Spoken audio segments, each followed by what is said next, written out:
hidup gue makin merosot. Kemauan untuk stop itu ada, cuma actionnya gue nggak dapet. Nggak ada orang yang mau direhab, merasa dirinya ini bisa. Kami paham kebingungan dan keraguanmu tentang proses rehabilitasi BNN. Apakah benar direhab atau dipenjara sih? Daripada berasumsi, yuk kita kenali program rehab dari BNN ini. Fakta pertama adalah orang-orang yang terjerat narkoba akan ada 2 penanganan. Jika terbukti pengedar, akan dihukum. Tetapi jika hanya pengguna, akan melewati proses rehabilitasi. Keputusan penanganan tersebut didasari oleh surat rekomendasi yang dikeluarkan oleh TAT, Tim Asesmen Terpadu BNN. Tim ini secara komprehensif dibentuk oleh BNN, penyidik kepolisian, jaksa, dan dokter yang membidangi rehabilitasi. Kalau mama user edik itu cuma ada 3 pilihannya, mati, masuk sel, atau dia mau rehab. Kedua, tahapannya pun gak ribet kok. Hanya perlu datang ke klinik Pratama BNNP atau BNNK atau IPWL terdekat. Dan di sana akan ditentukan proses rehab mana yang cocok dengan kondisi pengguna. Buat saya sih, rehab itu memang diperlukan ya.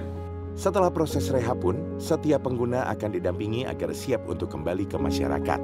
Mereka yang udah masuk duluan membantu kita untuk proses pemulihan kita. Diajarkan untuk menjadi kepribadian yang lebih terbuka, semua diisi dengan hal-hal positif. Lalu yang ketiga, BNN juga menjamin kerahasiaan identitas setiap pasien. Dan semua prosesnya tidak dikenakan biaya sama sekali. Rehab itu nggak seburuk yang kalian bayangin kok. Ini loh perubahan yang diberikan oleh rehabilitasi terhadap diri gue. Kepribadian yang lebih baik, gue dibuat jadi back to function. Pengolahan kemarahan, komunikasi skill, terus habis itu pola hidup sehat. Kita semua ada diajarkan lah di sini. Pihak BNN memberikan kita satu wawasan, satu ilmu yang kita nggak bisa temuin gitu loh. Secara user edik ya. Di sini gue diajarkan untuk kembali seperti sebagaimana mestinya diri gue.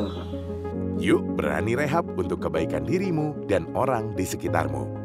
Peduli diri, berani rehabilitasi.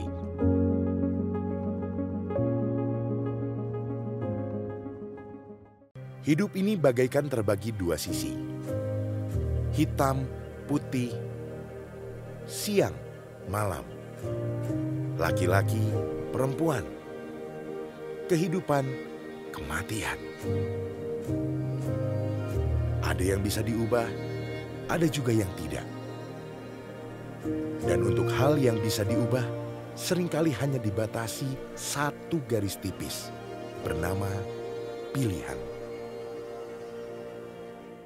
Seperti efek bola salju, sekecil apapun pilihan kita, sangatlah berpengaruh untuk hidup kita ke depannya. Menjadi pengubah sejarah atau tenggelam menjadi sejarah. Hidupmu, kendalimu.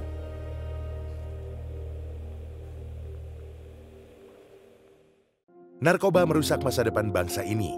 Entah sudah berapa banyak masa depan putra-putri terbaik bangsa yang direnggut olehnya. Dengan berlandaskan Undang-Undang Nomor 35 Tahun 2009, BNN menjadi garda terdepan dalam perang melawan narkoba. Dari tahun ke tahun, BNN terus menekan penyebaran narkoba di Indonesia.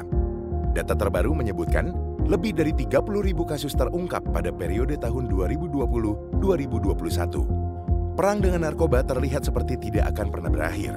Namun ada satu faktor kunci yang bisa membuat kita menang, yaitu kamu. Tidak cukup hanya dengan BNN saja. Butuh kerjasama dari kamu dan masyarakat, karena masalah narkoba bukan hanya tanggung jawab segelintir pihak atau golongan. Ini merupakan tanggung jawab yang perlu kita emban bersama. Perubahan tidak akan kunjung datang bila kita hanya berdiri pasif. Mulai ambil langkah kecil dengan berani lapor ke aparat berwenang, seperti BNN, kepolisian, Babin Kamtibmas, maupun Babinsa setempat. Ayo bersama-sama kita berjuang dan menjadi pahlawan pemberantas narkoba. Cegah tanpa celah.